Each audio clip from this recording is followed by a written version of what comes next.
본문 말씀 먼저 찾도록 하겠습니다. 시편 106편 1절에서 5절까지의 말씀입니다. 할렐루야, 여호와께 감사하라. 그는 선하시며 그 인자하심이 영원하미로다. 누가 능히 여호와의 권능을 다 말하며 주께서 받으실 찬양을 다 선포하랴. 정의를 지키는 자들과 항상 공의를 행하는 자는 복이 있도다.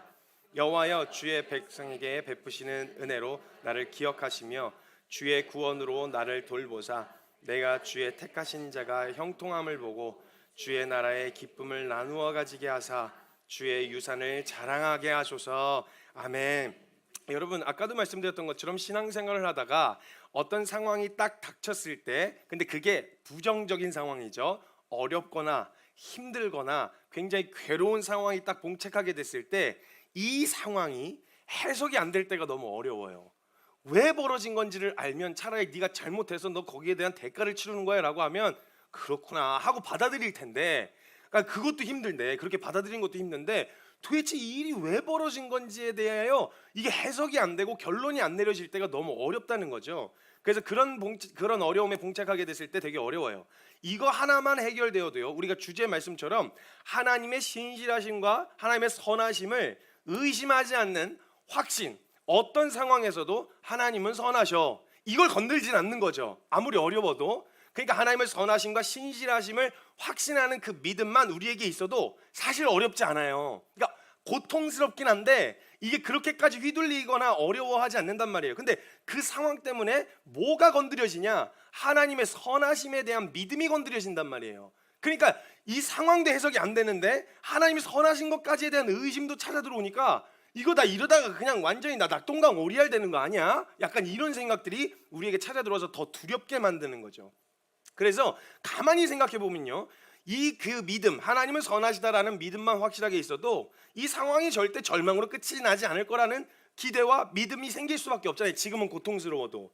근데 가만히 생각해 보면요, 우리가 우리의 문제를 해결해 줄 대상으로 하나님을 믿고 있었던 게 아니라면 상황이 어려운 거지 하나님과의 관계가 어려운 게 아니잖아요.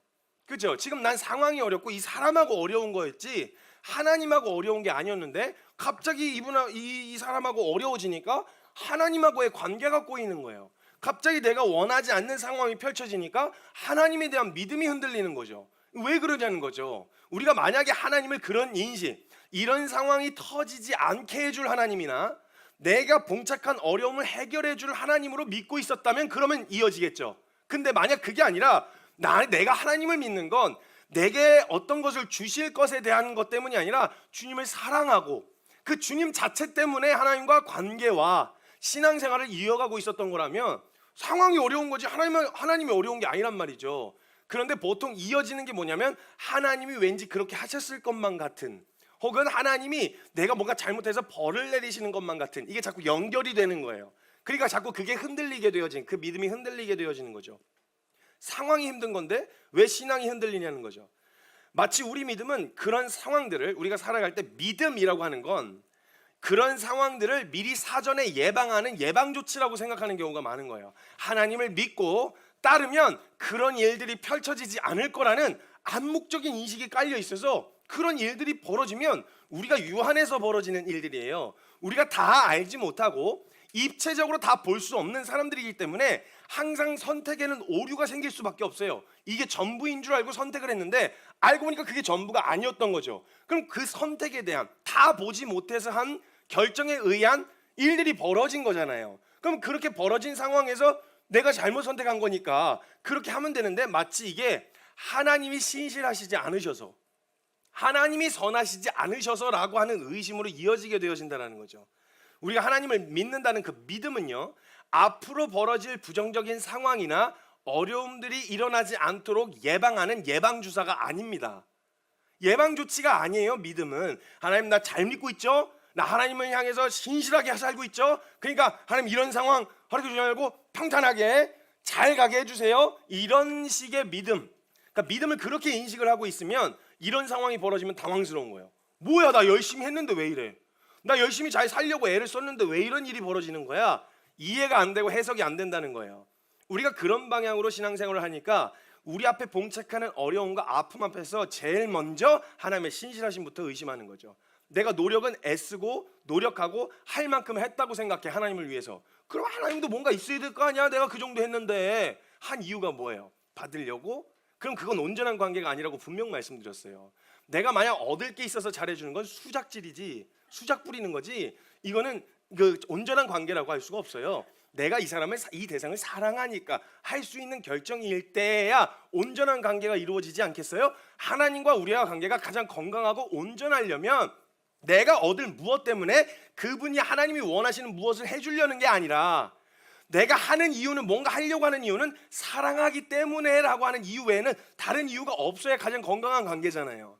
근데 우리 안에 벌써 이런 상황이 터졌을 때 하나님에 대한 신실하심과 선하심에 대한 의심이 찾아 들어왔다는 건, 내가 하나님으로부터 이만큼 했으니 이만큼은 해주셔야 되는 게 아니냐는 암묵적인 계약 관계처럼 이런 기대가 있었다라는 거예요. 그러니까 그렇게 되어지면 어렵게 되어지는 거죠. 그래서 모든 원망이 하나님께 향하게 되어지는 거예요. 실수는 지가 해놓고 원망은 하나님을 하는 거예요. 그러니까 왜 그걸 막지 않으셨냐, 약간 이런 느낌이죠. 선악과는 지가 먹어놓고 왜 선악과 막는 손을 거기다가 막지 않으셨냐. 아니, 그보다 더 근본적으로 왜 선악과를 만드셨냐, 뭐 이런 식으로 또 나오는 거예요. 사람이 이런 게 되게 어이없고 황당한 거예요. 네가 좋아 먹었잖아. 네가 보기에 먹음직스럽고 탐스러워서 먹은 거 아니야. 먹은 거에 대한 대가를 치르는 거고 내가 분명 얘기했잖아. 근데 이것을 아예 그런 일이 일어나지 않게 했어야 되는 거 아니냐, 이런 식으로 방향이 틀어지는 거예요. 그러니까 이런 상황 앞에서 하나님은 내게 이런 일을 일어나지 않도록 하게 하시는 분이 아니시라는 걸 아셔야 됩니다. 오늘 설교의 결론부터 찍고 가면요, 하나님께서는 그 모든 상황에서 나와 함께 하시겠다고 약속을 하셨어요. 그 상황을 일어나지 않게 한다거나 그 문제를 내가 원하는 방향과 방식으로 해결해 준다고 약속하신 적이 없어요. 물론 문제를 해결해 주셔도요, 하나님이 그 문제를 해결해 주셔야 되겠다 싶어서 해결해 주신다고 하더라도 내가 원하는 방식이 아닐 수도 있어요. 왜냐하면 그 이유는 뒤에 설명해 드릴게요. 왜 하나님이 내가 원하는 방향으로만 해결해 주시지 않는지에 대해서 알려드릴게요. 왜냐하면 눈앞에다 이걸 갖다 놓으면 전체가 다 안 보여요. 이게 어떻게 생겨 먹었는지. 이게 진짜 해결은 내 눈앞에서 좀 떨어져야, 아, 이렇게 생겨 먹었어, 이게 가능하거든요.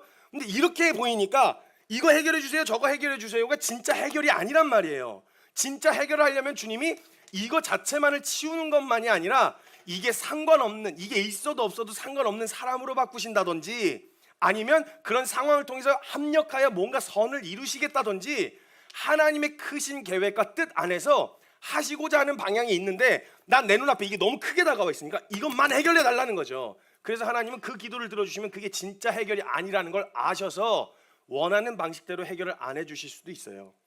이제 그걸 알고 계셔야 된다는 거예요. 뒤에 조금 더 구체적으로 설명을 하도록 하겠습니다. 그러니까 우리에게 하나님이 보여주시는, 결론부터 찍고 가면 그 모든 상황 통해서 나와 함께 하시는 분이시다. 그리고 그 모든 상황과 어려움을 없애주시기만 하시는 게 아니라 그 모든 상황을 통해서 진짜 우리가 알아야 할 것, 정말 우리가 다른 거 다 놓쳐도 이것만큼은 붙들어야 한다라고 하는 절대적인 가치를 우리에게 그런 상황들을 통해서 가르쳐 주시기도 하시며, 절망과 낙심으로 절대 결론 내지 않도록 모든 상황의 끝에 은혜로 결론을 내려주시는 분이세요. 그러니까 돌아보면, 우리의 과거를 돌아보면, 야, 그 시간마저 이게 진짜 그냥, 야, 이게 그냥 난 우연히 일어난 일이라고 생각했고, 내 인생이 참 비참하고 참 재수도 더럽게 없다라는 생각 때문에 벌어진 일이라고 생각했는데, 이 모든 과정을 합력하여 주님이 예수 그리스도의 은혜를 알게 하시고 소망하게 하시고 만나게 되어지는 이 일이 이 모든 과정과 이 역사를 통해 일어났었던 일이구나라는 걸 보면, 그 어떤 과거도 하나님의 선하심을 의심할 만한 과거가 없는 거예요. 그럼 이게 쌓이고 나면 무슨 일이 일어나겠어요? 이것도 뒤에 한 번 더 설명할 건데, 그러면 앞으로의 지금 처해진 상황과 앞으로의 벌어질 일도 결국은 그 끝에 매듭을 은혜로 매듭 지으실 하나님이시라는 믿음 때문에, 상황 때문에 아프긴 해도 선하심을 의심할 일까지는 가지 않는다는 거예요. 요거 하나만 확신해도요, 상황이 지금 당장 느끼는 고통 때문에 두려운데, 그보다 더 두려운 건 이렇게 끝날까 봐 무서운 거거든요, 내 인생이. 근데 그렇게 절대 끝나지 않는 인생을 산다고 하면 사실 어떤 어려움도 어떤 문제도 아프긴 해도 그게 막 나를 막 휘둘리게 만들 수는 없다라는 거예요. 그러니까 우리는 그런 상황을 오지 않게 해주실 하나님을 믿는 게 아니라 그런 상황을 통해서 하나님이 우리에게 보여주실 선하심과 신실하심을 더욱 믿어야 할 때인 거죠. 더욱 믿어야 될 때인 거예요. 그러니까 그냥 하나님을 믿되, 하나님 이런 상황 오지 않게 해주세요. 나 진짜 무서워요. 나 진짜 불안한데 하나님 이런 상황 오지 않게 해주세요. 내가 더 열심히 할게요. 내가 더 착하게 살게요. 이런 믿음으로 하나님 앞에 기도를 하는 게 아니라 그 모든 상황 가운데서 하나님은 이 모든 상황을 허락하셨다면 하나님은 이걸 통해서 분명히 내게 보여주실 것이 있다. 왜? 지금까지 그렇게 봐왔으니까. 그러니까 하나님이 이걸 통해서 보여주실 게 있어요. 그러니까 그 상황에서 다시 찬양하는 거예요. 찬양하라 할렐루야 여호와의 인자하심이 영원함이로다. 선포할 수 있는 이 고백이 거기서부터 나올 수 있게 되어진다는 거예요. 내 절대 절망으로 끝나지 않게 하실, 반드시 오늘 내게 가르치실 것과 보여주실 것이 있다는 믿음으로 그 상황을 바라보는 거죠. 근데 우리는 하나님께서 내게 선하시고 인자하시다는 것을 확인할 때는요, 내게 찾아온 어려움을 즉각적으로 해결해 주시는 것으로 확인하려고 하는 경향이 있습니다. 아니 그럼 그런 문제가 없을 때, 문제가 없이 잘 살아가고 있을 때는 맨날 그동안 아무 일도 없게 날 지키신 하나님의 선하심을 찬양해야 되잖아요. 근데 그건 당연해 또. 그죠? 그냥 평탄하면 그게 주님 너무 막 하나님의 선하심과 인자하심을 매번 찬양하고 야 주님이 지키셨다라는 인식을 안 하고 그냥 그건 당연해.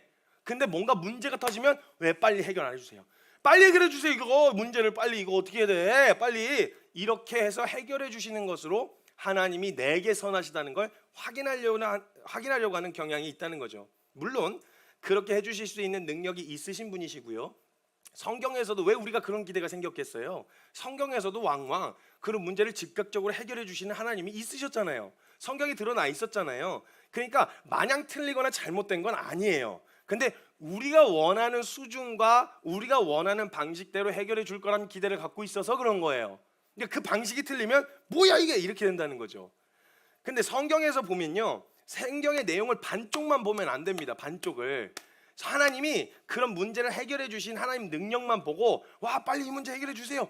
빨리 이 문제 이렇게 상황 바꿔주세요 라고 기도할 수도 있는데요, 거기에만 초점을 맞추면 안 돼요. 그 능력을 경험했었던 사람들의 반응까지를 봐야죠.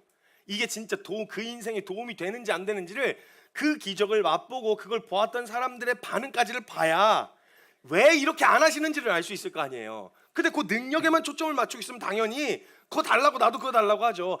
난 저들과 달라요 라고 생각할 수 있겠지만요, 안 그래요. 절대 그렇지가 않아요. 그 기적을 맛보았던 사람들이 이어지는 반응과 결론까지를 봐야 왜 이렇게 안 하시는지를 알겠다가 성경 역사 내내 기록돼 있어요. 성경에서요, 진짜 하나님이 가장 드라마틱하게 우리가 원하는 방식대로 반응해 주셨던 때를 역사적으로 꼽으라면요, 출애굽 때입니다. 이때는 그냥 하루하루 매일매일이 그냥 하나님의 전능하심이 막 쏟아지는 시기였어요. 그래서 그때만큼만 오늘 반응해 주셨잖아요. 오늘 똑같이 출애굽 때처럼. 그럼 교회 욕 아무도 안 해요. 아무도 안 해요. 다 교회로 쏟아져 들어올 거예요. 그런 식으로 해주셨으면.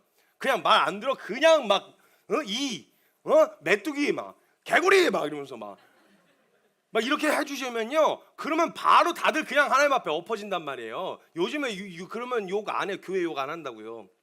그러니까 즉각적으로 반응하셨고, 그때는요 즉각적으로 심판하셨고 즉각적으로 필요를 해결해 주셨어요. 눈에 보이는 즉시 따다다. 이건 뭐 사람이 어디서 구해왔다 이런 게 아니라 그냥 뚝뚝 떨어지는 걸, 하늘에서 뚝뚝 떨어지는 걸 보고 살았다는 거죠.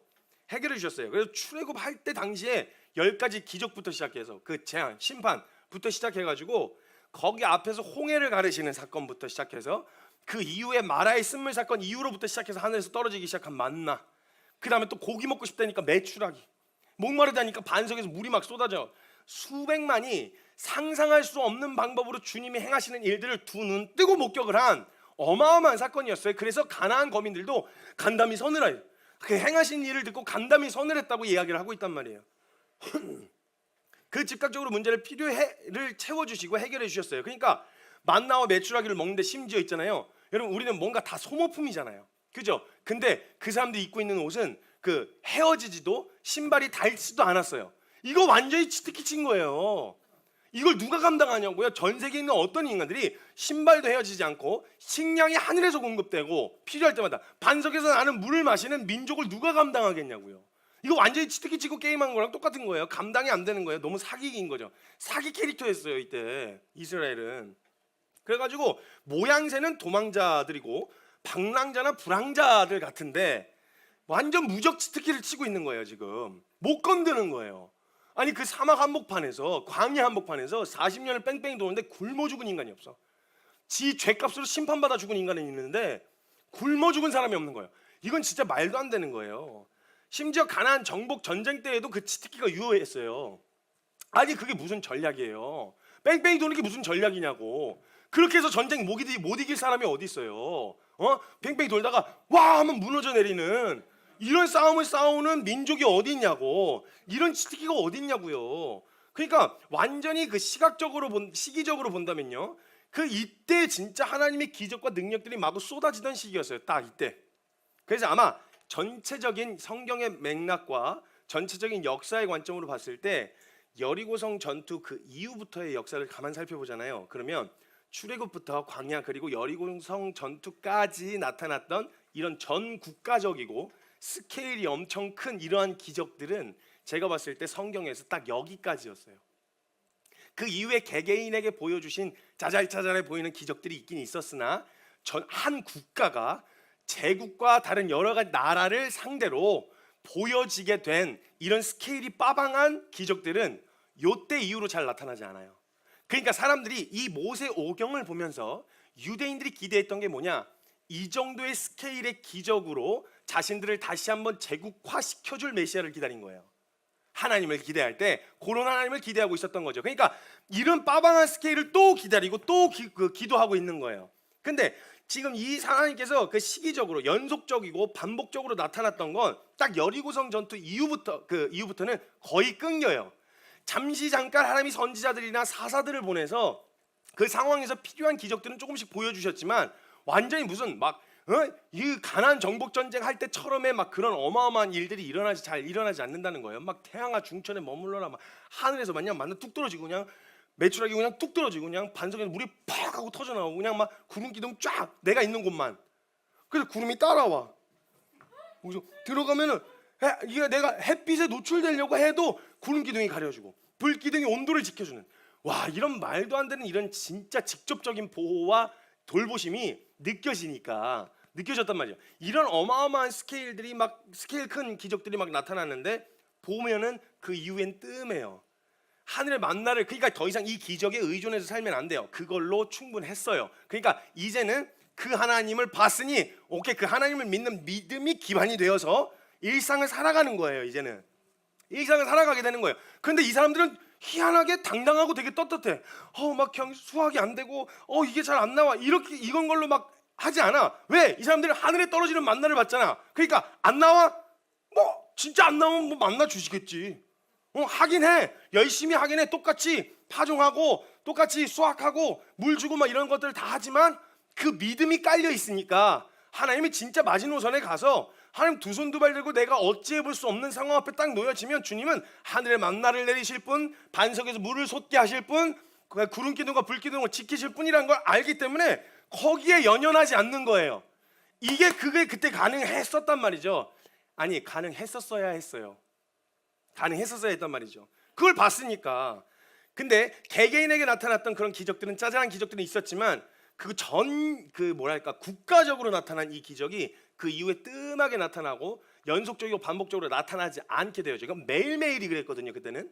근데 그 이후로는 그렇게 나타나지 않는데요, 지금 그렇게 나타나지 않는다라는 말에는 두 가지 의미가 있습니다. 첫 번째는 가시적으로 보이는 기적은 그 정도면 충분하다는 거예요. 더 그런 기적을 기대하지 않아도 봤잖아.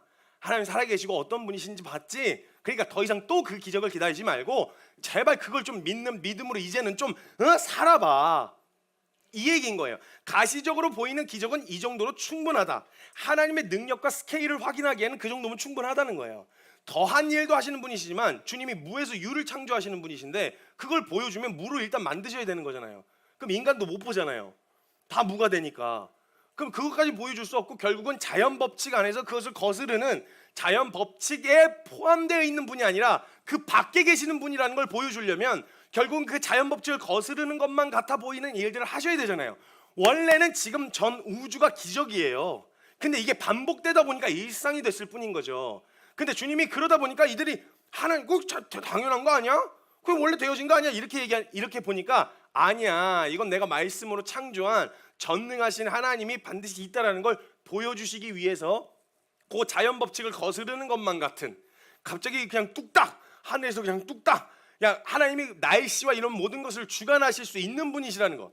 만드신 분이 날씨 그냥 좀 비 조금 내리게 하고 그런 거, 그냥 하나님 만약에 스케일로 보면 그냥 주님 그냥 분부기 꽃에다 물 뿌리듯이 그냥 이런 거 아니겠어요? 비 주시는 게 그게 그렇게 어려운 일이시겠어요? 하나님께 그냥 후후후 이렇게 해서 분부기 뿌리는 정도의 수준밖에 안 되는 일인데도 그걸 인간 입장에선 그걸 컨트롤할 수 없는 인간은 기적인 거예요. 그것도.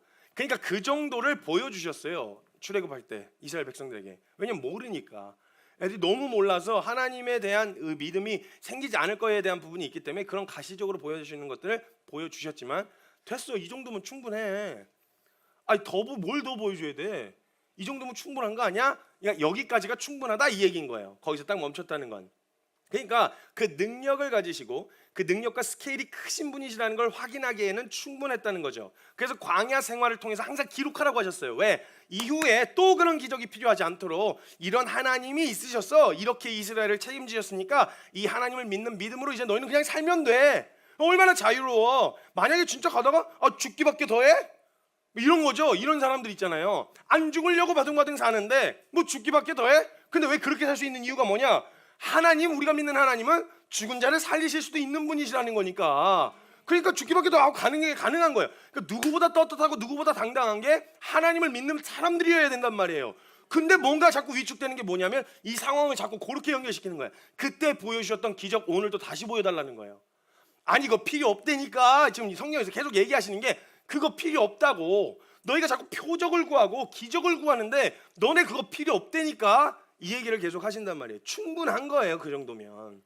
그러면 이제는 하나님은 우리를 책임지시는 분이시구나 라고 하는 그 확실한 믿음을 바탕으로 우리의 필요를 누구보다 잘 아시고 정말 필요하면 진짜 우리에게 유익이 되면 내가 아주 단편적으로 보는 편협한 시각으로서의 문제를 해결하려는 게 아니라 그거는 아주 빙산의 일각이고 아주 근본적인 문제부터 떠내버리시는 하나님이시라는 믿음이 있으니까 내가 지금 보기에는 이게 해결됐으면 좋겠지만 그 크신 하나님이 내게 좋으신 거 주시는 분이신데 이걸 두신다는 건 다른 거 해결하고 계신가 보지, 아니면 내게 주실 게 있든지 라고 하는 믿음으로 아파요. 아픈 걸 안 아프다고 말씀드리는 거 아닙니다. 힘들고 안 힘들다고 말씀드리는 게 아니라 아프고 힘들지만 그 믿음이 있으면 흔들리지는 않아요. 그러니까 막 휘청거리고 막 방향을 어지럽히고 방황하진 않는다고요. 이게 몸이 무거워져 가지고 가던 길에 걸음이 더뎌지긴 하는데 근데 방향을 틀 생각이나 이게 맞나 이런 생각을 안 한다고요. 제일 힘든 게 방황이에요. 길을 못 찾을 때. 차라리 길이라도 알면 어떻게든 해보겠는데 길을 못 찾을 때가 제일 괴롭단 말이에요. 근데 만약 이 믿음만 있으면 방향을 잃어버리지는 않는다고요. 분명한 방향이 있으니까 조금만 쉬었다 가자. 이게 가능하잖아요. 이렇게라도. 근데 뭐야? 어디로 가야 돼? 뭐가 맞는 거야? 쫓겨오는데 상황은 쫓겨오는데 어디로 가야 될지 모르니까 엄한데 아무거나 붙들게 되어지고 땅을 치고 후회하는 거죠. 근데 방향을 알고 있으면 아무리 몰고 오고 그렇게 하셔도 조금만 기다려. 좀만 쉬었다 가자. 숨 좀 돌리고. 제가 말을 너무 빨리 하고 숨 좀 돌려야 되겠어요. 숨이 차가지고. 방향이 정해져 있으니까 혼란스럽지는 않다고요. 속도는 좀 더뎌져도 모래주머니 찬 것 같은 무게감은 느껴지지만 갈 수 있다는 거예요. 방황을 안 할 수 있다는 거죠. 그러니까 가시적으로 보이는 기적은 그 정도면 충분했어요. 그러니까 가나안에서의 일상을 살아가며 씨를 뿌리고 물을 주고 수확을 하는 아주 보편적이고 일반적인 삶을 사는 것 같지만 그 특별한 경험이 있는 이스라엘은 어디 가서도 주눅들지 않는 당당함을 가질 수가 있는 거죠. 왜냐하면 주님이 통치하고 다스리라고 하셨을 때 에덴 동산 가꾸라고 하셨어요. 이 자연 법칙 안에서. 그러니까 우리가 일상을 살아간다는 것은 심고 심은 것을 거두는 이런 자연 법칙 생명의 원리대로 살아가는 게 아주 일상적이고 그 기적을 그냥 하늘에서 떨어지는 거 그냥 계속 기다리고만 앉아 있는 이게 원래 이상한 거예요. 근데 에덴 동산에서는 그게 하나님이 이미 드러나신 분이니까 그렇게 살아도 괜찮았는데 그러니까 보이니까. 근데 문제는 보지 못한 자들이 하나님의 실존 자체를 인식할 수가 없으니 그걸 한번 딱 보여주고 나 살아계신 하나님이 있어. 내가 창조한 이 나라에서 너희가 그 자연법칙 안에서 살아가. 그래서 그 일상을 살아간단 말이죠. 근데 우리 믿음은 확실한 게 있어. 전능하신 하나님이야. 그러니까 이거에 대한 영역에 있어서 그냥 이게 하루하루 허덕이는 게 아니라 그냥 그 상황 가운데서 마음의 여유와 안정을 찾으면서 살아가는 게 가능했었다라는 거죠. 그래서 어디서도 당당하게 배짱을 부릴 수 있는 삶이었어요. 원래 이스라엘은. 우리가 이렇게 일하고 있지만 우리가 믿는 하나님은 하늘에 만나를 내릴 수 있는 분이죠. 그러니까 진짜 마지막 마지노선이잖아. 막 너는 이게 없으면 끝날 것 같잖아. 난 이거 없어도 돼. 뭐 굶기시면 이유가 또 있고. 그러니까 그냥 당당하고 떳떳한 거예요. 그런 믿음으로 보이는 현실 때문에 나가 떨어지거나 절망해서 주저앉지 않을 수가 있었어요. 하나님의 능력이 전능하시지만 나라고 하는 이 아주 작은 생명, 먼지와 같은 나도 챙기시는 선하시고 신실하신 하나님을 경험했기 때문에 그 이상은 더 필요하지 않는 거예요. 아니 천지를 창조하셨다는 분이 그 애들 앵앵앵앵 거리는 거 있잖아요. 수백만, 그것도 큰 나라도 아니야. 그 요만한 도망자들이 앵앵앵앵 거리는 걸 하나하나 귀 기울여서 들으시면서 그들의 필요를 하나하나 채워주시려고 하신 이 얼마나 세밀해요. 그 크신 하나님이신데 먼지만도 안 되는 비행기만 타고 가도 인간이 안 보이거든요. 근데 그 크신 하나님이 우리의 머리카락 숫자까지 세시며 우리의 필요를 살피시고 우리의 기도에 귀를 기울인다는 것 자체가 벌써 세밀하신 하나님, 세심하신 하나님이라고 하는 이게 그냥 드러나 있는 거예요. 그러니까 그런 나를 챙기시고 입히시는 선하시고 신실하신 하나님을 경험했기 때문에 더 이상은 그런 기적, 그런 스케일의 기적이 별로 필요하지가 않은 거예요. 제가 봐도요, 어린 제가 봐도 한국은 더 이상의 기적, 가시적인 기적은 필요가 없어요. 아니 이 나라가요, 이미 이 근현대사에서 드러난 것만 봐도요, 하나님이 살아계시지 않거나 하나님의 은혜가 아니었으면 설명이 안 되는 나라라니까요. 이 나라가 진짜 기가 막히게 주님의 손길이 뚜렷하게 느껴졌던 시기였고요. 제가 듣기만 해도요, 간증들이 쏟아져 나올 때 7, 80년대 막 폭발적으로 성장할 때는 설명 안 되는 일이 많이 일어났어요. 정말 그냥 막 사람들이 진짜 막 그냥 병이 팍팍 났고 막 이런 일들도 있었단 말이에요. 그러니까 이제 그거 봤으면 됐잖아요. 왜 또 자꾸 또 보여달래? 그거 이제 충분히 봤잖아요. 근데 왜 자꾸 그 기적에만 머물러? 일하라고, 이거 하라고, 네가 가서 수확해서 먹으라고 왜 만나 또 기다리고 있어? 이거랑 똑같은 거예요. 가시적인 기적인 필요가 없어요. 볼 만큼 다 봤어요. 지금 우리에게 일어나지 않는다고 해서 역사를 부정할 수는 없잖아요. 정말 대한민국은 하나님의 살아계심을 증언하는 역사를 가지고 있습니다. 그래서 하나님의 특별한 은혜가 아니고선 설명이 안 되는 나라라는 거예요. 그리고 하나님께서는 여전히 하나님의 살아계심을 보다 뚜렷하게 보여주셔야 할 때는요, 출애굽 이스라엘에게 보여주셨던 것처럼 똑같이 보여주실 수 있는 분이세요.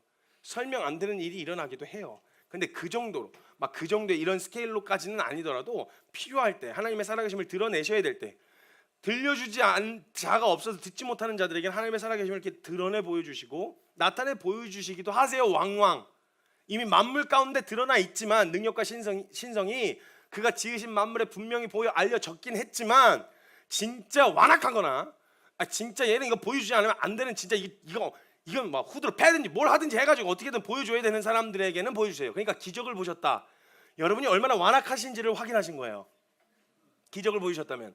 기적 없이도 이걸 충분히 하나님의 이 증거와 역사적인 증거들을 통해서 하나님의 살아계심을 믿을 수 있어야 되는데, 만약 기적을 보여주셨다, 그거 아니면 안 바뀔, 진짜 바뀌지도 않는 게 아니라 하나님을 아예 인식하지도 않으려고 하는 아주 완악한 심령을 가지고 있었다는 거니까, 기적을 보시면 그게 자존심 상해 하셔야 돼요.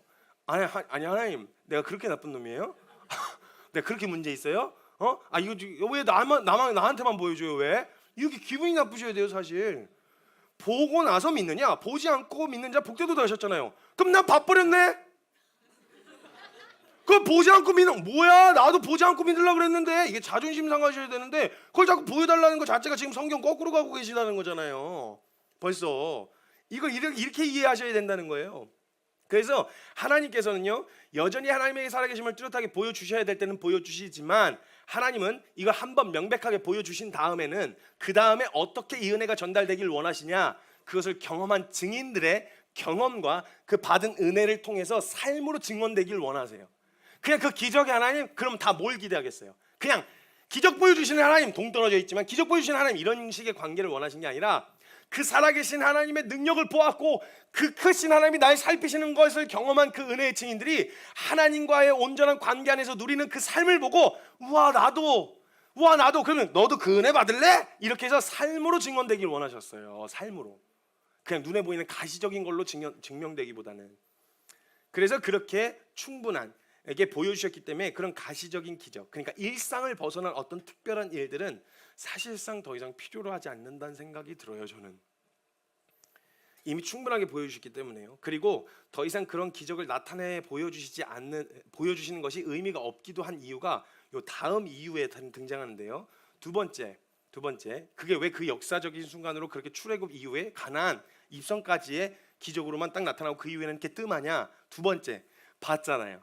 기적으로는 사람 안 바뀐다는 거. 기적으로 잠깐 사람의 방에 멈추다가 오 신기하다 이렇게는 하는데 거기에 반복되면 절대 그걸 기적으로 보지 않는다는 걸 이스라엘 통해서 보셨잖아요. 만나 떨어지니까 뭐예요? 오늘도 일용할 양식을 주신 하나님께 매번 감사하던가요? 고기 먹고 싶어요. 고기 이러고 나오잖아요. 벌써 이스라엘 백성들이 와 이거는 정말 여러분 이게 정말 이스라엘 역사에만 일어난 일이 아니라 제가 현장을 보고 봐요. 직접 똑같구나. 이스라엘과 지금과 똑같구나. 먹으면서 먹는 얘기를 해요. 분명히 일요일 양식을 주셔서 먹고 있는데 근데 와 그 고기 와 그거 엄청 맛있는데 그거 먹는 얘기를 또 해요. 그러니까 사실 이것이 만약에 정말 3일을 굶었다. 3일 굶으면요 하얀 밥이랑 김치 하나만 주어져도 막 이게 막 그냥 막 모락모락 피어나는 것만 봐도 막 침 돌고요 난리도 아니에요. 그냥 그 하얀 밥에다가 그냥 김치 쭉 찢어가지고 그냥 그거 싹 말아가지고 그냥 입에다 넣고 씹으면 그냥 막 그 환상적인 맛. 그리고 또 어떨 때는요 막 배고프고 막 힘들고 막 저기 막 입맛도 없고 그럴 때는요 그냥 밥에다 그냥 찬물 확 말아갖고 오징어 젓갈이나 뭐 이런 거 해가지고 거기다가 떠가지고 김 한 싹 싸 먹어.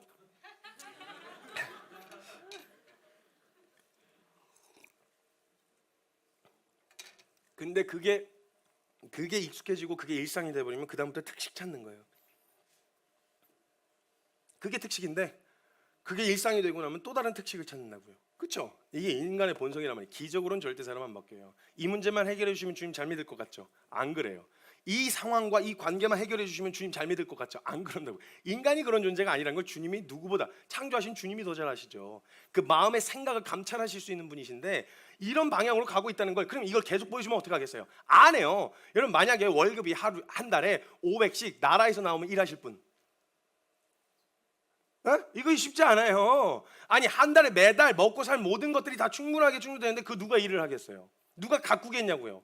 아무도 안 하려고 그러지. 다 나오는데 그러면 만약에 그게 매번 떨어지는 거라면 구하는 즉시 주시는 거라면 또 주세요 이럴 거 아니에요. 안 움직인다니까요. 그게 절대 살아가는 생태계가 절대 건강하게 돌아가지 않는다는 걸 알고 계셔서 이건 끊으셔야 되는 거예요. 만약에 그게 정말 하나님의 살아계심과 드러내고 모든 사람들이 그것만 보고 그 기적을 보고 하나님께 돌아오는 것만이 계획이었으면 그럼 가나안 들어가셔도 보여주셨으면 다 돌아오고 회개했을 거 아니에요. 이집트나 다른 데 다 기군 주고 이스라엘만 먹을 거 줘가지고 다 그리로 오게 하면 되는 거잖아요. 근데 그렇게 안 하셨던 이유가 뭐겠어요? 하나님 그런 걸로 드러나서 그렇게 하나님을 찾기 시작하면 이 인간의 이 죄성은 절대 그걸 그냥 그렇게 넘어가지 않고 그것만 가라고 주세요. 왜 안 줘? 안 주면 또 승질내요. 기가 막힌 인간이 인간의 본성이 이걸 아시는 주님이 이걸 그냥 그걸 매번 주시면 이게 우리에게 유익이 되겠냐고요. 안 되는 걸 주님이 아시는 거예요. 딱 끊으셨어요. 됐다. 충분하다. 이 정도면 충분해. 그래서 예수님도 표적 공생의 사역 기간에 막 물을 포도주로 만드시면서 딱 보리떡 5개 물고기 2마리를 5,000명 남자만 5,000명 먹이 수만 명을 먹이신 이 사건을 통해서도 그걸 계속 남발하시면 되는데 남발하지 않으셨던 이유가 있다면 안 바뀌어요. 그거 보면 정확하게 떡하고 고기 찾으러 와요. 그걸 통해서 만나야 되는 관계가 형성이 안 되고 정확하게 그것만 찾으러 온단 말이에요. 이게 별로 유익이 안 되는 거예요. 자신이 하나님이 보내신 자라는 것을 사람들에게 드러내기 위하여 필요한 기적들은 행하셨으나 기적 자체를 주된 사역으로 하지 않으셨다고. 예수님은 하나님의 말씀을 증거하고 선포하는 삶이 주된 사역이었죠. 기적으로는 절대 사람 안 바뀌어요. 어떤 특별한 해프닝으로는 사람 안 바뀐다고요. 그 기적이 반복되면 일상이 되어져서 더 이상 기적같이 느껴지지도 않아요. 하늘의 만나만 2년을 넘게 먹고 사막 한복판에서 반석에서 뿜어나오는 생수를 수백만 명이 먹었는데 그게 반복되니 일상이 되어서요. 가나안 정탐 이후에 바로 한 말이 뭐였냐? 애굽으로 돌아가자 했어요. 그걸 2년간 먹어놓고 먹으면서 돌아가자. 애굽으로 돌아가자. 이거 언제까지 만나 이거 먹고 있어야 돼? 이거 맛이 없어 이거까지. 돌아가자 이래가지고 애굽으로 돌아가자 했다가 너넨 진짜 이것들은 아우 막 이래가지고 한번 혼났잖아요. 한번 털렸다고요. 그걸 보고도 그런 짓을 하니까. 그래서 기적은 제가 봤을 땐 제가 봐도요. 제가 봐도 성경 아무리 읽어도 기적은 반복되면 안 돼요. 역사 중에 계속 그런 기적들이 반복되어지면 우리에게 유익이 안 돼요.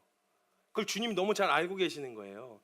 딱 하나님의 살아계신가 그 크신 하나님이 먼지와 같은 우리를 살피시고 우리의 필요를 돌아보신다는 하나님의 신실하심과 선하심까지만 경험하면 돼요.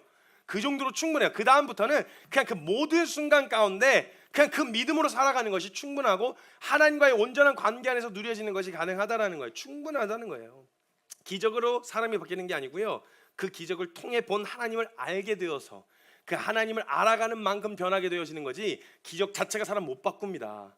안 바뀐다고요. 그러니까 사실은 기적은 기적 자체가 목적이 아니라 우리에게 하나님이 어떠한 분이신지 알려주시기 위한 도구일 뿐이라는 거예요. 그 도구를 통해서 경험했으면 이제 그만하고 그 알게 되어진 하나님과의 더 깊은 관계로 나아가야 되는데 자꾸 그 표면에서 겉핥기식으로 머물러 있으면 안 된다는 거죠. 그러니까 그걸 보았다면 더 이상 기적이 없이도 주님을 따르는 것이 가능해야 되는 거 아니겠어요? 그걸 봤으니까, 살아계신 걸 봤으니까. 가끔 너무 주님이 크신 분이시라 살피셔야 될 전 세계 역사가 많아서 주님 혹시 바쁘세요? 막 느껴지지 않을 때가 있으니까 가끔 쫄라야죠. 주님 바쁘세요? 저도 좀 보고 계시죠? 이렇게 할 때가 있긴 있죠. 우리 안에서 그런 게 하고. 근데 주님 그렇게 하지 않아도 이미 충분히 살피고 계시다는 거예요. 우리 주님, 이건 아멘을 크게 하셔야 됩니다.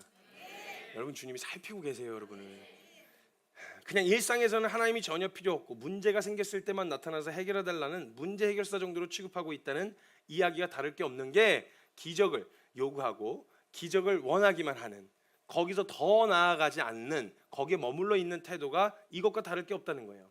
기적에만 의존하여 게으르지 않으려면 능력과 기적을 행하시는 하나님을 신뢰함으로 오늘을 충분히 충실하게 살아갈 수 있는 거죠. 자, 그러면 우리 이제 역사와 하나님의 말씀을 통해서 하나님의 실종과 하나님의 전능하실 뿐만 아니라 세심하시고 세밀하셔서 먼지와 같은 우리를 돌아보시고 챙기시는 분이시라는 걸 확실하게 이것만 믿고 있어도 절대 지금의 내게 펼쳐진 이 절망스러운 상황과 어려운 상황들이 어려운 상황으로 끝나지 않을 거라는 것에 대한 확신이 있잖아요. 그러니까 그냥 막 이때는 뭐 다른 걸 할 때가 아니에요. 막 기뻐해 이런 얘기도 아니에요. 아픈데 견뎌야 돼요. 왜냐하면 주님은 절대 이걸 이렇게 끝내실 분이 아니라는 걸 알기 때문에 여기서 우리의 수준이 입으로 입술을 지키셔야 되는데 이때 하나님을 의심하는 단계까지 넘어가면 안 돼요. 그냥 그 상황이 고통스럽지만 그 고통을 견디는 자리에는 있어도 의심하는 자리까지 가면 안 된다는 거예요. 그래서 나와 함께하고 계실 뿐만 아니라 내게 신실하신 좋은 것 주시려는 하나님이 이 상황을 막지 않으시고 내게 허락하셨다는 건 반드시 내게 주시려는 무엇인가가 있다는 결론으로 이어지면 견딜 수가 있어요. 견딜만 하다고는 말씀 못 드리겠어요. 저도 보면 막 그때는 진짜 환장하겠어요. 막 눈은 돌아가고 막 이래요. 근데 그 지나고 나서 제가 누누이 말씀드리지만 지난 시간을 돌아봤을 때 단 한순간도 은혜로 매듭지어지지 않은 과거가 없었어요. 그러니까 그 기억을 생각하면 그때 주님이 그거 가르쳐 주셨지, 주님이 그거 알게 하셨지, 이렇게 모든 게 다 해석이 되어 있기 때문에 전혀 과거를 돌아봤을 때 상처로만 남은 기억들이 없어요.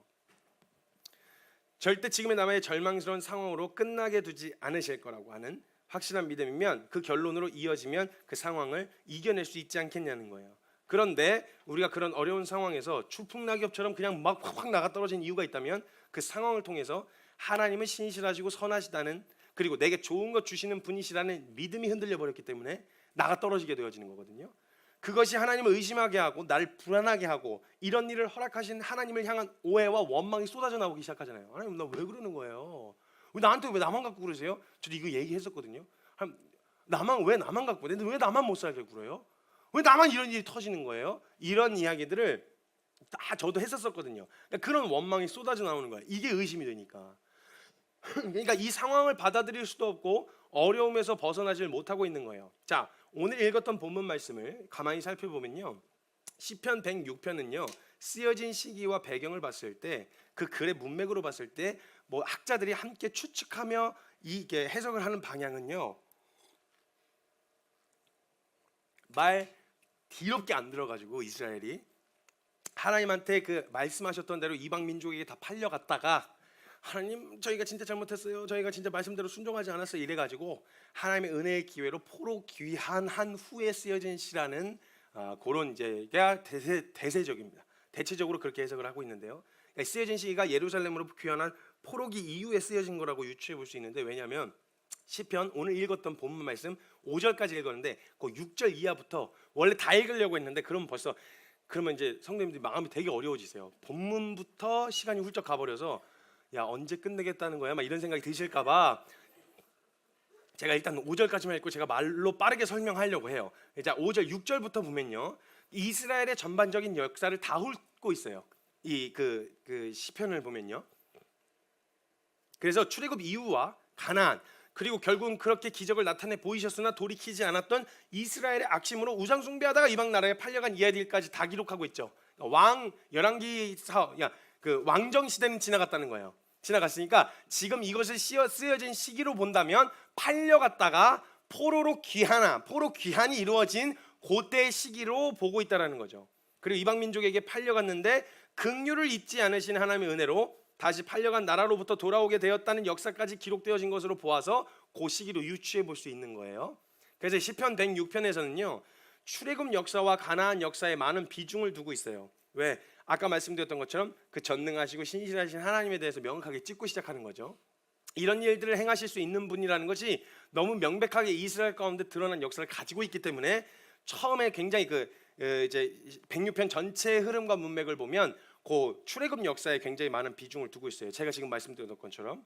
그래서 그때의 역사가 한참 지난 뒤에도 모세 오경을 통해서 드러난 하나님의 이스라엘 향하신 선하심과 신실하심이 드러나 있다는 걸 볼 수 있어요. 그러니까 사람들이 무슨 기준으로 돌이켰냐? 구약 시대에는 예수님이 오시기 전에는 무슨 기준으로 사람들이 회개하고 엎어졌냐? 그래, 이렇게 전능하신 하나님이 이렇게 우리를 챙기셨는데 우리가 이렇게 악심으로 행했구나라는 걸 오세 오경의 역사를 보면서 엎어지자, 우리 정말 이렇게 살면 안 된다 하고 엎어지는 근거가 됐었단 말이죠.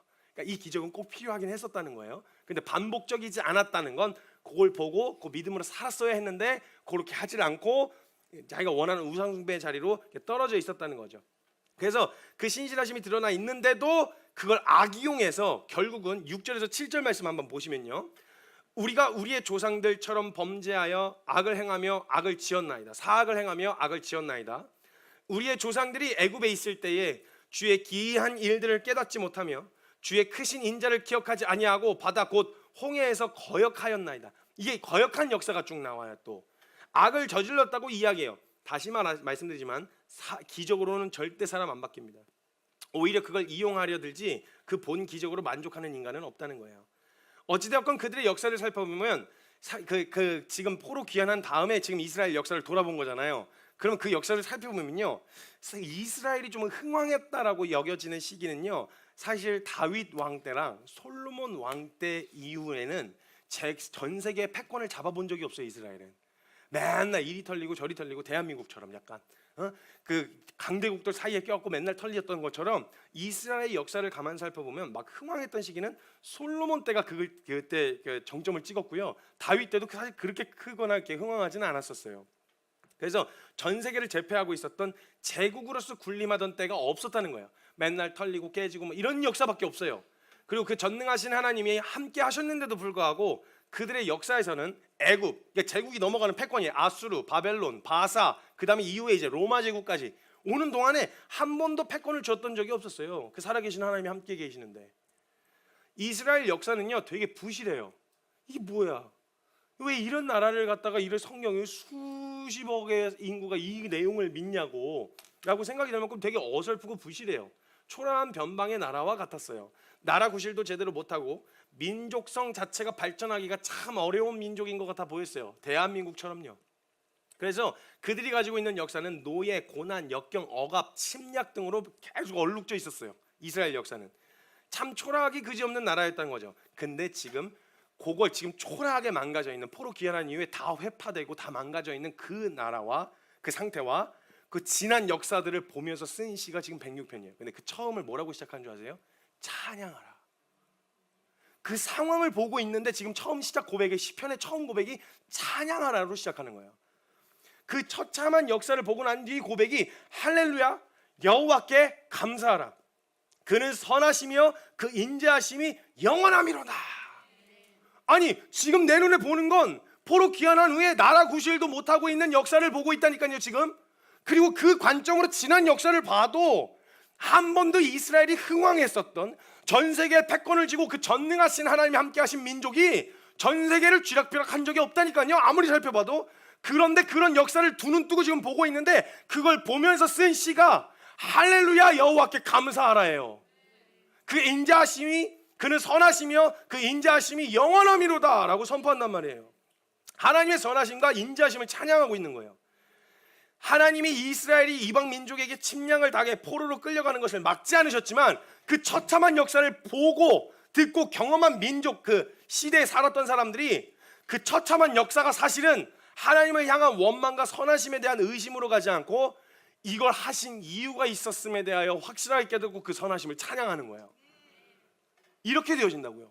그 선하심과 신실하심을 믿어 의심치 않으면 완전히 박살난 역사를 보는데도 박살난 것으로 보지 않고 주님의 선하심이 드러나는 거예요.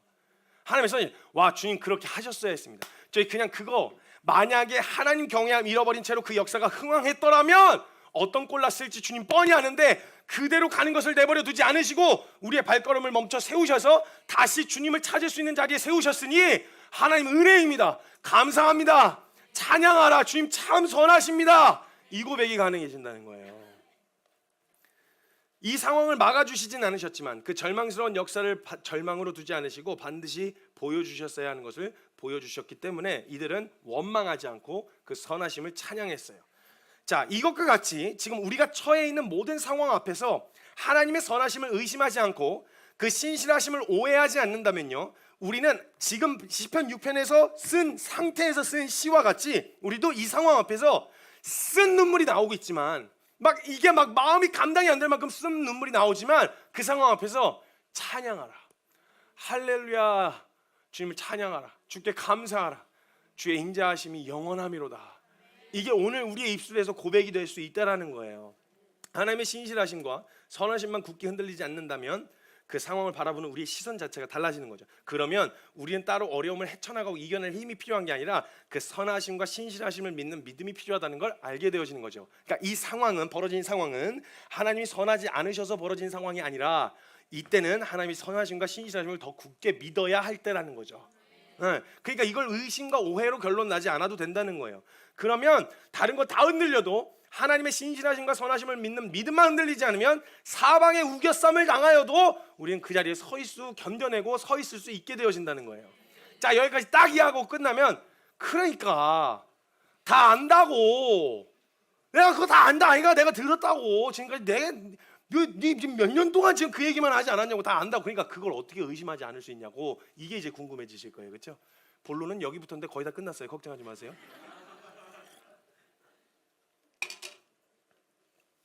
다 알겠는데 그럼 도대체 어떻게 그런 상황 앞에서 하나님의 선하심과 신실하심을 믿는 믿음이 흔들리지 않을 수 있고 하나님을 찾아 들어오는 걸 어떻게 하냐고, 어떻게 의심하지 않을 수 있냐고. 사실 이게 궁금한 거란 말이죠. 자, 사방에 우겨쌈을 당하는 것 같은 수많은 상황에 놓여져 있을 때 하나님의 선하심을 의심하지 않을 수 있는 원리가 있습니다. 이걸 잘 따라 하셔야 돼요. 이걸 연습하셔야 됩니다. 여러분, 하나님을 믿는 믿음의 영역에 있어서 그냥 교회 왔다 갔다 하는 이런 습관적 종교 생활이 아니라 이 말씀이 실제이고 사실이며 이걸 네가 살아가겠다고 결정했다면 실제로 써보셔야 되는 거예요. 써보고 나서 드리는 말씀입니다. 이거 쓰려고 애를 쓰고 해보는 원리를 가르쳐 드리는 거니까 해보셔야 된다는 거예요. 네, 첫 번째입니다. 하나님의 그런 상황 앞에서 하나님의 선하심을 의심하지 않을 수 있는 원리입니다. 첫 번째는요, 먼저 선하심을 의심하면 안 돼. 그런데 막 찾아 들어오는 이 어려움을 없애려고 하지 마시고요. 그거 딱 두신 상태로 그냥 냅두세요. 그냥 딱 냅두고 뭘 하셔야 되냐? 나는 지금 내 앞에 펼쳐진 이 상황을 통해서 고통을 느끼고 있지만 이 상황을 온전하게 이해하지 못했다. 이 상황이 무엇에 의하여 벌어진 것인지, 이게 정말 나에게 고통을 주기 위한 목적으로 주어진 것인지에 대한 정확하게 이 상황을 다 파악하지 못한 상태예요. 왜? 감정이 너무 격양돼 있어서 아까 말씀드렸던 것처럼 상황이 이렇게 눈앞에 있어서 이게 뭔지 안 보여요. 뭐야 이게? 뭐야? 빨리 치워주세요. 이렇게 되면 안 된단 말이에요. 근데 이게 뭔지를 보려면 이렇게 봐야 이거구나. 이게 나한테 위협을 가하는 게 아니었구나라는 걸 좀 떨어뜨려 놓고 봐야 되는데 지금 그 상황은요, 절대 상황을 판단하거나 해석을 마치면 안 되는 상태예요. 그러니까 뭘 인정하셔야 되냐? 그 상황이 딱 닥쳤을 때 나는 이 상황을 온전하게 이해하거나 객관적으로 바라보지 못하고 있기 때문에 입체적인 해석이 불가능한 시각을 가진 편협한 사람이라는 걸 빨리 인정하셔야 돼요. 이걸 평상시에 하고 계셔야 돼요. 나는 어떤 상황이 벌어질 때 이건 이렇게 해야지, 저건 저렇게 해야 맞지, 이게 맞는 거 아니야, 이렇게 옳고 그름을 나누기에는 나는 상황을 입체적으로 보질 못했어요. 어떤 사람이 이러고 있는데 요 장면만 그냥 보면 너 때릴라, 손 올렸어, 때릴라 그래. 이게 아니라 이렇게 해서 이제 뭔가 잡아주려고 하는 요런 액션이었는데 누가 보기에는 그냥 그 장면만 보면 때리는 거죠. 그래갖고 이렇게 하면 꼬집으려고 하는 것 같지만 그 머리에 묻은 거 이렇게 떼주려고 하는 장면이었던 거예요. 그렇죠? 그러니까 그 어떤 관점으로 보느냐에 따라서 전혀 다른 해석이 나오죠. 그러니까 나 지금 감정이 격양된 상태에서 이 상황을 보면 하나님의 선하심을 이해할 수가 없고, 하나님 이걸 왜 내게 허락하셨는지에 대한 막 불신과 어려움이 찾아오지만 그 액션과 지금 그 모습이 나를 해하시려거나 내게 막 안 좋은 그 고통을 주시려는 목적으로 허락하신 일인지 아직 모른다는 거예요. 그러니까 그 상태는 지금 하나님의 선하심을 의심하기엔 이른 상태예요. 안 보이니까 해석이 안 된다는 거. 편협한 시각을 가진 사람이라는 걸 평상시에 인정을 해야 돼요. 물론 지금 내가 느끼는 고통과 그런 느끼는 상황들은, 지금의 내가 고통을 느끼는 상황은 아직 상황을 다 올바르게 파악한 것이 아니기 때문에 하나님이 신실하지 않으셔서 벌어진 상황이라고 단정을 지으면 안 된다고요. 그때는 아프다까지만 하셔야 돼요. 아프다, 왜 벌어진지 몰라, 근데 아프다, 야 거기까지만 가셔야 돼요. 일단은 연습을 하실 때 아프다, 힘들다, 왜? 하나님 왜요? 왜? 이렇게 가시면 안 되고 아프다 이렇게 계속 거기까지만 가셔야 된다고요. 그 이상을 넘어가면 반드시 불신으로 이어져요. 아프다 힘들다 어렵다, 이것도 말로 계속 하지 마시고 또 아프다 힘들다 이러고 돌아다니시면 안 되고 더 나아가셔야 되는데, 일단은 내가 이 상황이 내게 유익이 될 만한 상황인지, 내가 진짜 뭐 어떤 문제가 있어서 내가 자초해서 벌어진 상황인지 아직 다 해석이 안 된 상황이라서 요걸 지금 바로 하나님에 대한 신실하심으로 오해하거나 의심하는 단계까지 가면 안 된다, 이 말씀드린 거예요. 인정을 빨리 하셔야 돼요. 그럼 상황이 벌어지자마자 의심하던 우리의 태도가 조금 딜레이 될 거예요. 딜레이 된다고. 왜냐면 이거 시간을 벌어야 돼요. 시간을 먼저 버셔야 되는데, 왜 그러냐면 감정 격양될 때 사랑하란 말 하면요, 아는데 그 말이 더 짜증나게 들려요. 그러니까 조금 다 다운이 되고 나면, 야 우리 주님이 우리 어떤 은혜 받았어, 맞다, 진짜 이게 되거든요. 근데 막 승질나고 있는데, 야야야 사랑해야지, 너 뭐 하는 거야, 사랑해야지, 용서해야지 이러면요, 안다고 막 이렇게 돼요. 알아, 나도 알아, 막 이렇게 된다고요. 아시죠? 느낌 뭔지 아시죠? 뭔가 하려고 하는데 옆에서 하라 그러면 더 짜증나는 거예요. 하려고는 했는데, 청소 막 하려고 열심히 청소해야지, 청소 좀 하라고 이러면 막 하려다가도 하고 싶은 마음이 사라진단 말이에요. 그때는 기다리셔야 돼요. 지금 내 상태가 어떤 상황을 객관적으로, 조금 나 객관적일 수는 없지만 상황을 올바르게 분별하기엔 이른 상태다라는 걸 얼른 인정하고, 뭔가 결정짓거나 단정짓거나 아니면 선택을 하거나 하나님의 어떠함에 대한 의문을 제기하는 상태가 아니에요. 기다려야 돼요. 그냥 그때 주어진 것을 내가 이해한 방식대로 해결해 나가고는 있지만, 이때 바로 그 다음 단계로 넘어가시면 안 된다는 거예요. 기다려야 돼요. 기다려야 돼. 아파, 기다려야 돼. 이게 먼저. 근데 여러분, 그렇게 안 한다고 해서, 하나님 의심한다고 해서 아픈 게 안 아픈 게 느껴지구나, 그런 것도 아니잖아요. 그러니까 한번 해보시라고요. 기다리셔야 돼요. 일단은 거기까지 가면 안 돼요. 이걸 인정하게 되어지면요, 그 상황 앞에서 괴로움이 느껴지지만 하나님의 선하심을 의심하는 자리까지는 안 가요. 내가 이 상황이 다 이해가 안 됐으니까, 보이지 않았으니까. 그리고 이 의심하는 데까지 나아가지 않는다는 거예요. 여러분, 고문이라는 건요, 고통을 주는 것으로 고문하는 이가 원하는 정보를 얻고자 하는 게 고문입니다. 그래서 최대한의 고통으로 원하는 것을 얻어내는 거예요. 즉 고문자, 고통을 주는 자가 원하는 게 있어서 고통을 주는 거거든요. 근데 같은 고통인데요, 치료는 다른 목적입니다. 아프게는 해요. 예를 들면 저도 막 사지백지 거의 다 부러져 봤는데, 특히 이렇게 기부스를 하고 나면요, 이제 이게 굳어버려요. 근육이랑 힘줄이 다 인대가 굳어버려서 이걸 강제로, 뼈가 붙었으면 그때부터 강제로 꺾어요. 그래가지고 이거를 강제로 이렇게 딱 꺾는데, 기부스를 딱 풀고 나서요, 이게 무서워요. 내가 부러진 기억이 남아 있어가지고 이걸 자꾸 괜찮아 했는데 막 이렇게 긴장이 돼요. 그럼 와 꺾어요 이렇게. 물론 이렇게 막 와 이렇게 꺾지는 않고요. 이게 최대한 벌릴 수 있는 것까지 이렇게 꺾어서 물리치료를 시작합니다. 근데 고통스럽거든요. 아파요. 아픈데 이걸 내어맡기는 목적은 뭐냐? 내가 잘 살게, 건강하게 살고 회복되어지는 목적으로 하는 고통이잖아요. 자, 이 고통, 고문이라고 하는 건 고통을 통해 이 대상이 원하는 걸 얻어내는 것이 목적인데, 치료에서 느껴지는 고통은 이 대상이 그 고통이지만 그것을 통해서 다시 원래 정상적인 삶으로 살아가게 하기 위한 목적으로 고통을 준다고요. 같은 고통인데 어떤 고통인지 아직 해석 안 됐으니까 결정하지 말라, 이 말을 하는 거예요. 고통만 느꼈다고 해서 막 의사 멱살 잡고 뭐 하는 짓이야 막 이렇게 하면 안 된다고요. 이해가 되시나요? 그래서 결정하거나 판단하거나 선택하시면 안 된다고 말씀드린 거예요. 격양된 상태일 때는. 그래서 하나님께서 우리의 괴로움과 고통이 크게 내 눈앞에 다가와서 이 고통이 치료를 목적으로 하는 것인지 구별해낼 수가 없는 거죠. 내가 얼마나 편협하고 내 앞에 놓여진 이 상황을 올바르게 바라볼 시각이 없는지를 얼른 인정하셔야 돼요. 만약 조금만 시간 지나잖아요. 격양된 감정으로 선택한 그 모든 것들을 다 후회하게 되십니다. 화가 나가지고 진짜 재밌는 게 뭔지 아세요? 그 왜 한문철 변호사, 그 블랙박스 변호사님 다 아시죠? 유명하신 분이에요. 그분이 하는 블랙박스의 패턴을 보면요, 제일 먼저 흥분한 사람들이 있어요. 흥분한 사람들이 등장해. 교통사고가 나서 물론 실수한 것도 있는데 싸움이 일어나는 경우가 있거든요. 재밌는 건 먼저 친놈 반드시 싹싹 빌고 나중에 후회해요.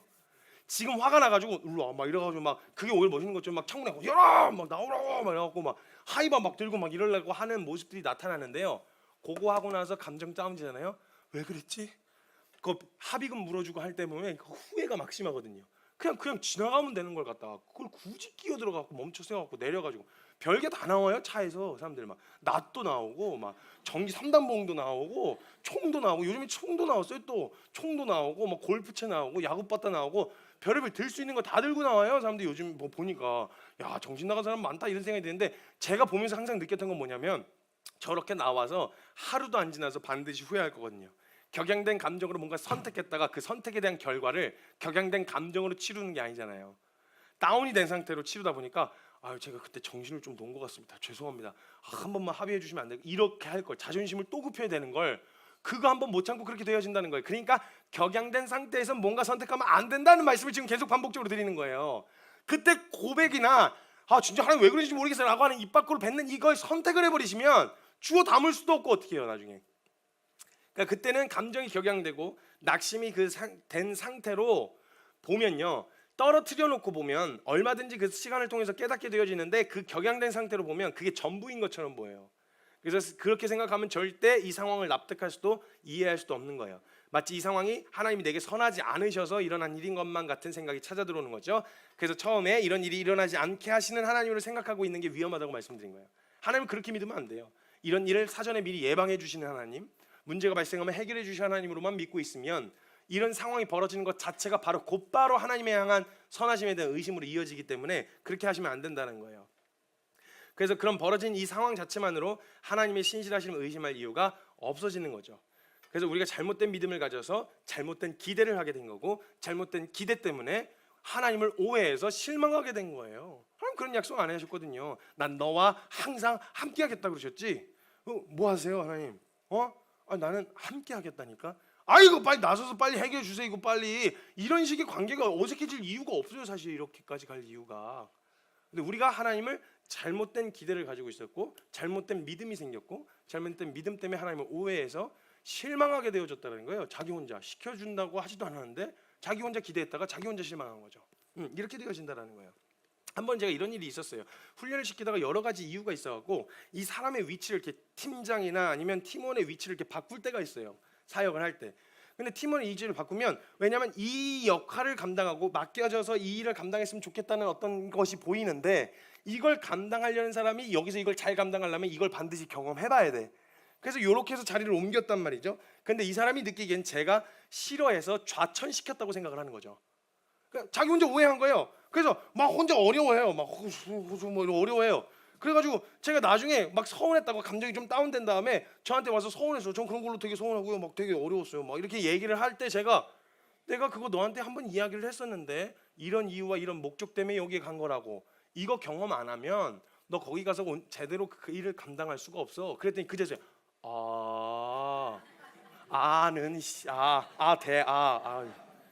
이렇게 오해한다고요. 분명 의도가 있었어요. 근데 그 의도를 지금 그 격양된 감정으로선 파악이 안 되는 거예요. 그러니까 그걸 보려면, 나중에라도 보려면 감정이 다운되고 나면 이게 되는데 그때 당시엔 안 되니까 뭔가 선택하고 결정하면 안 된다는 거죠. 지금의 나의 상태는 이 상황을 객관적으로 바라볼 수 없는 상태인 걸 얼른 인정하고 열린 결말로 두세요. 단정 짓지 말고 이 상황이 하나님 왜 나한테 이러세요? 라고 하는 의문과 의심으로 가지 마시고 열린 결말, 하나님이 어떻게 풀어가실지 보자. 나 지금 고통스럽고 견딜 힘이 필요한 건 맞으니까 하나님 앞에 견딜 힘은 구하세요. 하나님 정말 해결해 주시길 원합니다. 근데 하나님 만약에 이걸 허락하셨고 이걸 제가 이렇게 구하는데도 내 기도를 들으시는 하나님이 이 기도를 들으시고 내가 구하고 있는데도 이걸 두시는 건 하나님 내가 다 보지 못한 어떤 영역 주님이 보고 계신 거겠죠. 하나님 그것을 통하여 하나님이 제게 하고 싶으신 일들을 하십시오. 열린 결말로 열어놓으셔야 된다는 거예요. 이것이 인정되어지면 나는 아직 이 상황을 객관적으로 건강한 시각으로 볼 수 있는 상태가 아니기 때문에 그 하나님을 의심하는 상태까지 가지 않을 수 있다라는 거죠. 그러니까 잘못하면 살려주려고 하는 의사 멱살 잡고 막 싸우는 일이 생겨요. 진짜 그러면 치료가 안 되거든요. 주님 앞에서 그러실 수도 있는 거예요. 도우고 세우려고 하시는 건데 막 저도 이렇게 좀 도와주려고 풀어주려고 하는 것만 막 일단 제가 이렇게 그 믿음에 대한 원리 설명하려고 채용교정 비싼 돈 주고 배워왔거든요. 근데 절대 제 아내는 저한테 안 맡겨요. 신뢰가 안 가는 거예요. 도와주겠다는데 그럼 막 아프다 너무 아프다 너무 아파 이렇게 지체들 몇 명 해줬는데 고통스럽기만 하다는 거예요. 아니 난 치료가 목적이다. 치료가 목적이라고 하는데 신뢰를 안 해주는 거죠. 서운해요. 전 서운하다고요. 난 치료를 해주려는 건데 근데 고통을 주는 거라고 생각을 하는 거예요. 그게 아닌데 하나님 그러면 이제 주님 멱살 잡는 거예요. 왜? 막 이렇게 왜 나한테 이런 고통을 줘? 이런 식으로 가는 거죠. 그렇게 해서는 안 된다는 거예요. 마지막입니다. 두 번째는요. 하나님의 은혜로 매듭지어진 내 인생의 역사를 항상 살펴보고 알고 계셔야 돼요. 내 역사가 우리가 성경을 보면요. 성경의 흐름 대충 많이 보신 분들은 알고 계시죠. 그 역사가 어떻게 흘러갔는지. 근데 결론이 안 나고 해석이 안 된 결론들이 없잖아요. 그죠? 그래서 이스라엘의 역사, 남의 역사를 보면은 주님이 저렇게 인도하셨구나 이게 가능한데 내 인생이라는 역사 안에서는 은혜로 하나님이 왜 그런 일을 허락하셨는지에 대한 것을 은혜로 매듭지어진 역사가 안 남아 있으면 기록이 안 돼 있으면 기억에 안 남아 있으면 매번 닥치는 상황마다 다시 또 반복되는 하나님에 대한 의심으로 간다고요. 이스라엘이 마치 가나안 땅에서 하나님이 행하시는 일을 보고 그런 우리를 살리시고 이끌으신 세밀하신 하나님이 기록돼 있으니까 언제든지 그런 상황 앞에서 또 놓여져도 그 주님이 그 세밀하게 날 챙기셨던 주님이 오늘도 날 돌아보신다는 믿음으로 버틸 만한데 항상 우리가 지난 시간 동안에 있었던 지난 기억들 안에는 하나님의 신실하심으로 매듭지어진 역사가 아니라 그냥 힘든데 지나간 그래서 그냥 이런 정도로 버티는 거예요. 이 또한 지나가리라 이런 식으로 지나간다. 시간이 약이다. 여러분 시간이 약이 아니에요. 왜냐면요 그 시간이 약이라고 생각해서 그냥 넘어가 버리잖아요. 그 기억이 안 좋은 트라우마로 남아 있어 버려요. 이거 비슷한 상황 터지면 또 어려워진다니까요. 그렇기 때문에 시간이 약이 아니라 반드시 은혜로 해석을 짓고 매듭을 지어놓은 상태로 다시 저장을 하셔야 된다고 제가 누누이 말씀드린 거예요. 여러분 다윗은요 나라고 하는 인생 역사 속에서 마주했던 시간이 지나가고 다시 돌아볼 때 은혜로 해석한 역사가 없으면 의심으로 넘어가요. 근데 하나님이 만약에 그런 상황 가운데서 내 인생 역사를 살펴봐도 어떤 상황에서도 그냥 끝나지 않고 항상 은혜로 매듭지어진 역사가 기록되어 있잖아요. 내 인생을 돌아볼 때 그러면 그런 하나님이 이 상황에서도 남기실 무언가가 있다는 기대로 바뀌게 되어진다고요. 다윗은요 어렸을 때요 사자와 곰을 만난 경험이 있어요. 여러분 인생에서 사자와 곰 만나기가 쉽지가 않아요. 인생에서 사자 곰 만나기가 쉽지 않아요. 최근에 동물원에서 얼룩말이 탈주했었죠. 그 얼룩말이 탈주했는데 오토바이 배달 기사가 서울 골목 한복판을 가다가 얼룩말을 여기가 아프리카가 아닌데 얼룩말을 마주하기가 쉽지가 않아요. 얼마나 인생이 정말 특이한 경험이겠어요. 어떤 남자는 그 영상을 하나 봤는데 어떤 남자가 뭘 살려고 나왔다가 저기서 얼룩말이 뛰어오는 거 보면서 다시 돌아서 얼른 들어가는 영상이 있었어요. 내 인생을 살면서 언제 한번 얼룩말을 길거리에서 만나보겠어요. 아니 이렇게 관광 코스에서 이런 건 있었는데 풀려있는 야생말이 도심을 질주할 거라고는 상상도 못했겠죠. 여기서 멧돼지 만나는 건 이해가 가는데 도심 한복판에서 얼룩말? 이건 말도 안 되는 거예요. 아니 다윗은요 어렸을 때 사자와 곰을 만났는데 곰의 입을 찢은 경험이 있어요. 사자 입을 찢고 이거 좀 특별한 경험이에요. 그런 거 어디 쉬운 일이 아니란 말이죠. 그래서 그 다윗이 그런 상황에 놓여 있었다는 건요 사실 이거 보면요 아이에게는 굉장히 좀 아픈 기억으로 남아 있을 수가 있어요. 보세요.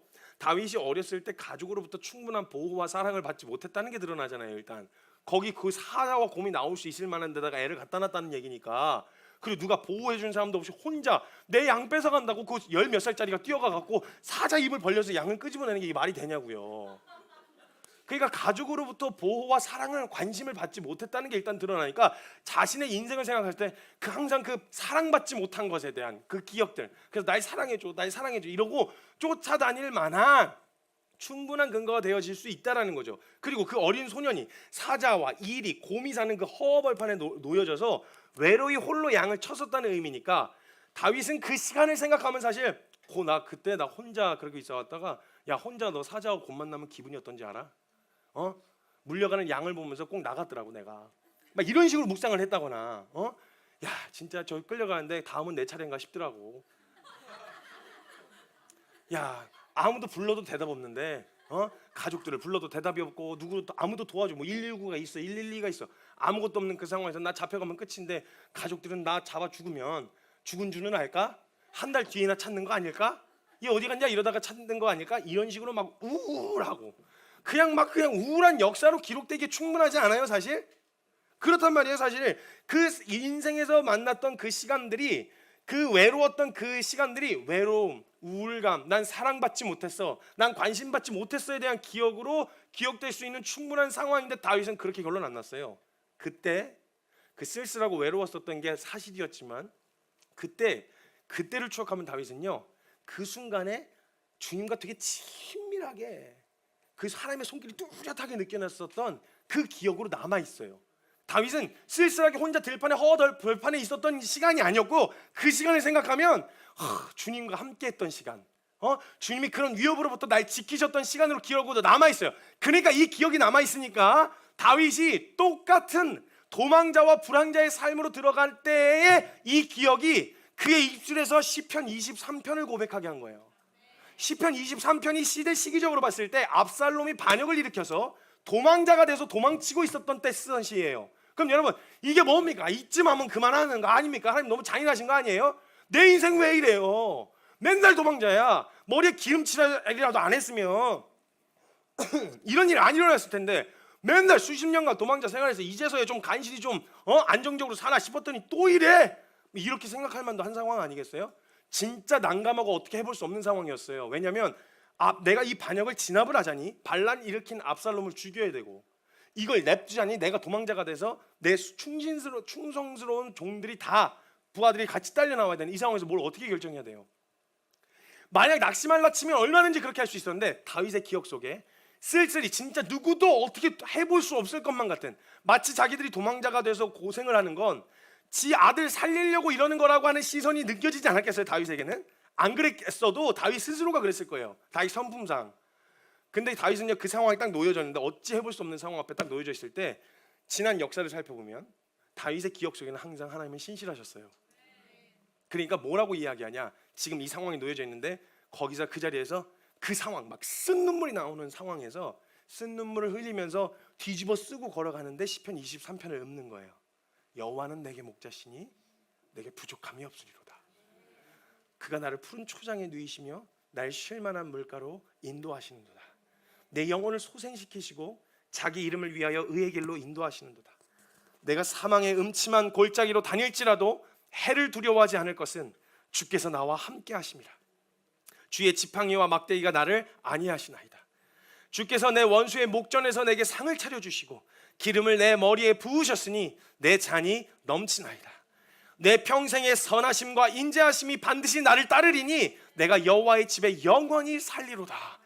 이거 만약 쓰면요, 이 시를 쓸 상황이면 어떤 상황이 그려지냐면요, 옥상에 자기 왕궁 새로 건설한 옥상 루프탑에서 편하게 누워가지고 여호와는 나의 목자시니 내게 부족함이 없으리라, 이런 고백이어야 될 것 같잖아요. 근데 뒤집어 쓰고 왕의 자리에 갔다가 다시 처박힌 그 자리에서 걸어가면서 쓴 시예요. 이 고백이 가능한 이유, 다윗이 그 지난 인생을 돌아봤을 때 하나님은 한 번도 내게 신실하지 않으셨던 적이 없었어요. 하나님은 내 인생에 한 번도 선하지 않으셨던 적이 없었어.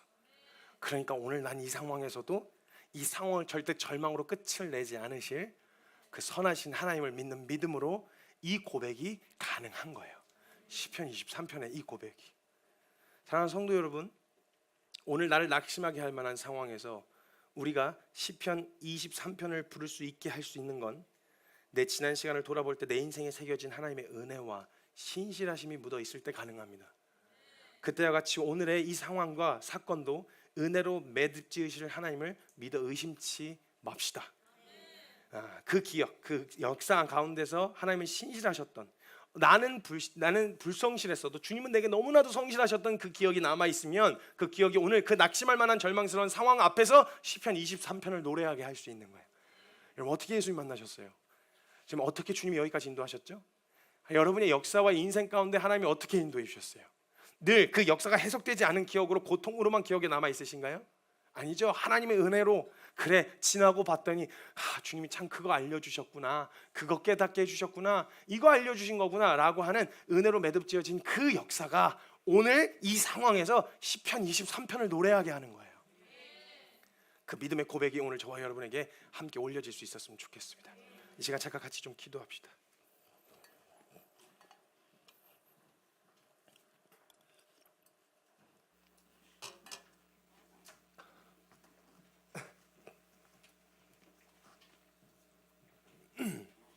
여러분, 최근 제게도 참 무거운 짐이 이렇게 어깨에 지워지게 됐어요. 그러니까 지금을 생각을 해도요.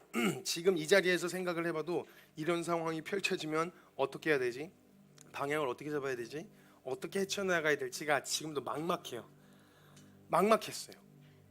그런 상황 벌어지면 어떡하지? 지금 그게 눈앞에 다가온 상황인데 제게도, 근데 그 무거운 짐을 딱 지어내고 앉아서 이거 어떻게 해야 되지? 그거 어떻게 기도해야 되는데 이거 어떡하지? 이러고 막 막막한 상황 앞에 딱 놓여서 어떻게 해야 될지가 막 잘 모르겠는 거예요. 근데 그 상황이 그 상황 앞에 딱 마주하게 했을 때 제일 먼저 하게 하셨던 게 뒤를 돌아본 거였어요. 하나님, 우리 어떻게 인도하셨지? 하나님이 지금 여기까지 어떻게 오게 하셨지? 지금 상황은 어쩌면 더 안 좋은 상황으로 가야 되는, 조건으로 봤을 때 안 좋은 상황으로 갈 수도 있는 여러 가지 상황들이 놓여져 있어요. 보이는 건 막막하고, 뭐 원래 하던 스타일도 아니었지만 이걸 누구한테 도움을 요청할 수도 없고, 이거 어떻게 해야 되지? 어떻게 헤쳐나가야 되지? 이런 막막함이 있을 때 주님이 제일 먼저 해주신 게 앉아서 지난 시간을 돌아보게 하셨어요. 하나님 어떠셨지? 야, 돌아보는데 맞아. 하나님 정말 우리에게 신실하셨지. 정말 하나님 선하셨지. 나는 하나님 앞에서 불성실하고 하나님 앞에 참 내 하나의 문제 때문에 거기 처박혀서 헤어나오지 못하고 있었는데도 주님 우리의 마음과 그 걸음을 소중히 봐주셔서, 야, 주님이 참 이렇게 합력하여 선을 이루셔서 여기까지 오게 하셨지. 이게 그냥 보이는 거예요. 근데 그때 주님이 그때 고백할 수 있는 고백이 시편 23편이라는 생각이 들었어요. 지금 지난 시간을 봤지만 오늘의 문제가 해결된 건 아니에요. 딱 하나를 알게 된 것뿐이에요. 하나님은 지금까지 항상 선하셨다. 하나님은 항상 내게 신실하셨다. 한 번도 선하지 않으셨던 적이 없었다. 하나님 늘 내게 약속을 지키셨었고 그 능력을 이행하셨고 날 붙드셨었다. 그 고백, 그걸 본 그 역사만으로도 오늘 지금 이 상황에서, 이 막막해 보이는 이 상황 앞에서 고개를 들어서 이 고백을 가능하게 하는 거예요. 우리의 눈물에는, 우리의 눈에서는 쓴 눈물이 흘러나올 수도 있어요. 내 힘은 막 기쁘게 즐겁게 선포가 되지 않을 수도 있어요. 힘이 빠진 목소리여도 상관없어요. 내 눈에서 쓴 눈물이 나도 상관없어요. 아랫입술을 질끈 깨물고 있는 상황이어도 상관없어요. 우리 입술에서 이 고백이 나오기만 하면 돼요. 여호와는 나의 목자시니 내게 부족함이 없으리로다. 그가 나를 푸른 풀밭에 쉴 만한 물가로 인도하시는도다. 내 영혼을 소생시키시고 자기 이름을 위하여 의의 길로 인도하시는도다. 내가 사망의 음침한 골짜기로 다닐지라도 내가 해를 두려워하지 않을 것은 주께서 나와 함께 하심이라. 주의 지팡이와 막대기가 나를 안위하시나이다.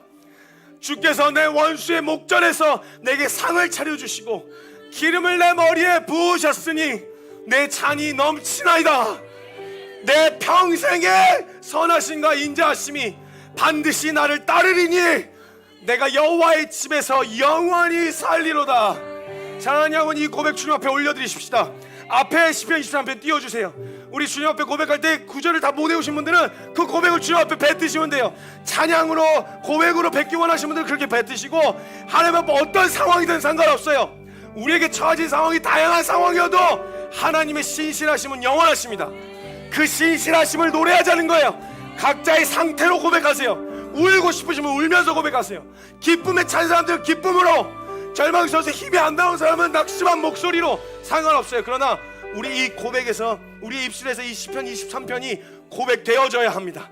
우리 믿음을 함께 같이 기도하실 때 각자의 고백으로 주님 앞에 간구하시고 번전을 하나님께 부르짖으며 통성으로 기도하실 때 사랑하는 주님의 이름, 우리를 지키실 주님의 이름 간절하게 한번 크게 부르짖고 통성으로 기도하며 나아갑니다. 주여!